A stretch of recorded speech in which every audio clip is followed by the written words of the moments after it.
point guards and all-star game coming up. We'd be remiss if we didn't speak about NBA all-star, or who needs to be an NBA all-star, Fred VanVleet and the Toronto Raptors, who took care of business against the Milwaukee Bucks.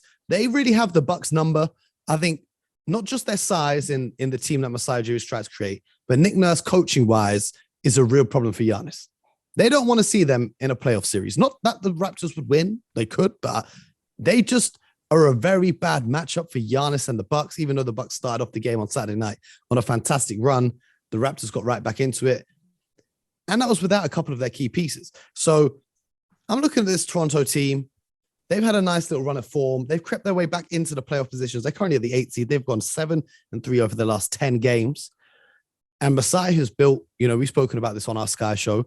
He's built this team where it's essentially Fred plus a bunch of guys 6'6" and taller who can play on the defensive end, cause havoc, get out there and run in transition. Pascal Siakam's returned. He's looking like an elite player once again. He's getting some Spicy P is attention. Back in the building. The worst nickname in the NBA continues, Spicy P.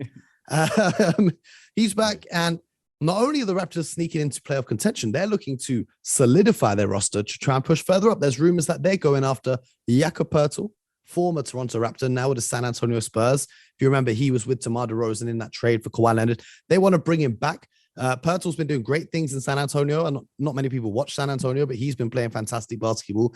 Adding an elite center, because I think Precious Achiuwa is still quite young, still developing, and Chris Boucher is still, he's not as consistent as you'd like him to be, although he's great off the bench. But the Raptors and Nick Nurse and Masai Ujiri, they're really looking at it like, who says we have to go into a rebuild? We can win games. We're not afraid of anyone.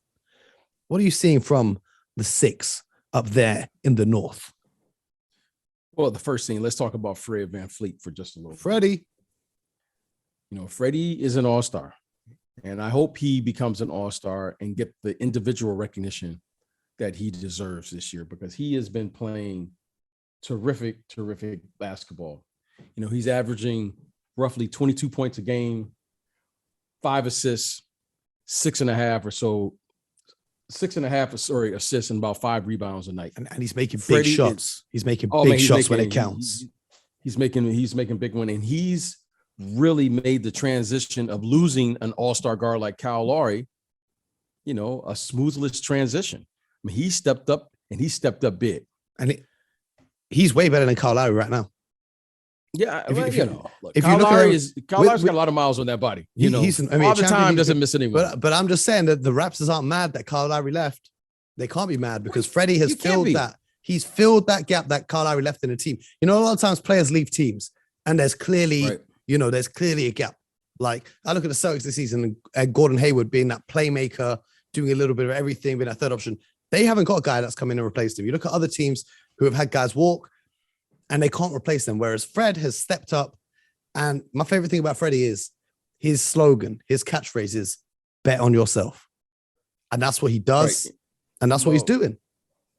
You got to give Fred credit. I mean, Fred is really, he's the straw that stirs that drink. And, it's great to see. I like the nickname Spicy P back. It's really great. Man, listen. Pascal Siakam, it's great to see him back because, he really caught the attention of the NBA world with his performance in the NBA Finals. Big time. And then he gets paid, and we all were like, wow, he's going to be the next guy. And then it was tough for him when all the pressure was put on him. It's very different, being a second option with Kawhi Leonard on your team to Kawhi leaving. Right. And like we were saying about filling the gap, he couldn't fill the gap that Kawhi had left because he didn't know. Not that it was his fault, but he didn't know how to handle being a first option on that team and having defense's game plan for him rather than Kawhi Leonard. But continue, my friend. He's bouncing back. Give Spicy is playing well. I mean, he really played very well last night. Triple dub on Saturday night against the Bucks, the reigning champs. And this says something to me because I'm a Pistons fan. I grew up in Detroit. They lose to the Detroit Pistons the night before. And this is what I love about the NBA. You can lose at any time. Mm-hmm. All these teams are good. They lose, and then they respond the next night versus the world champions and beat them at home on the other team's opposing floor. That to me says something. You know, the Golden State Warriors lose. They were down by 40 points the other night against the Milwaukee Bucks. And then they go to Chicago and win.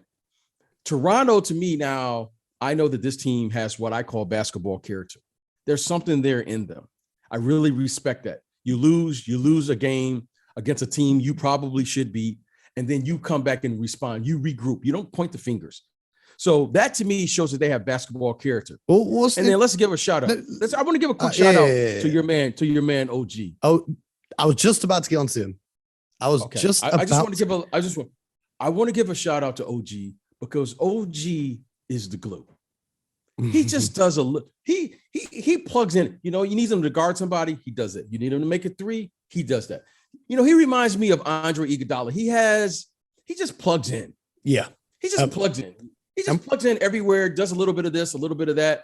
You know, he's like a Swiss Army knife. He just does a little bit of everything. OG to me has been terrific. Scotty Barnes. Did you say glow as in greatest Londoner of all time?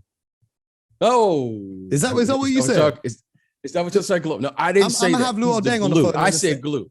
You said glue. I thought you said glow. I was thinking,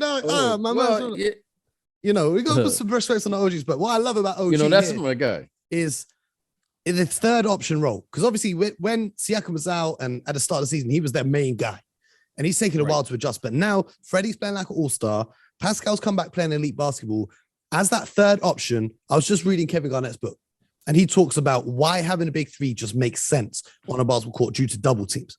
You know, because it's easy. If you've only got two stars, it's easy for a team to go double one, recover, go to the other one. But when you've got that third option, that's when you give opposition teams that's why the big three is such a big deal. We can dive more into that on another episode. But OG is the third option, is absolutely thriving. But just going back to the, you know, beating Milwaukee. They've beaten Milwaukee, I think, the last 4 or 5 times they've matched up. But the Pistons, they have lost to the Pistons the last 5 games they played because Coach Dwayne Casey, who won Coach of the Year for Toronto a week before he was fired in Toronto, but not Coach of the Week, Coach of the Year in Toronto before he was fired, he has it out for the Raptors. He has their number. So it's all swings and roundabouts. It's all swings and roundabouts in the NBA. Anybody can beat anybody. And I think teams in the Eastern Conference, any of those top 4 teams, top 5, top 6, they don't want to face the Toronto Raptors in a playoff series. They've got these long athletes that can wreak havoc on the defensive end. They've got a big shot-making guard on the offensive end. They've got big bodies that can bang inside. They've got shooting. I don't think anyone wants to face them. Before we move on quick, the one thing about the Toronto Raptors, I think why no one wants to play them is the following. They're well coached. Facts. And they're never going to beat themselves. You got to go beat them. Yeah. Discipline. They have the discipline. They can defend. They're long. They have interchangeable parts. And the one thing is they have like 7 or 8 guys that can all fill in depending on who has it going that night. It's not like, you know, a team that's built around a big three or a superstar. And if that star doesn't have it going, I mean, they can, Pascal has it going, Scotty Brooks has it going, Fred has it going, OG has it going, and Scotty Barnes as well. Since the new year, he's been playing like a backup point guard.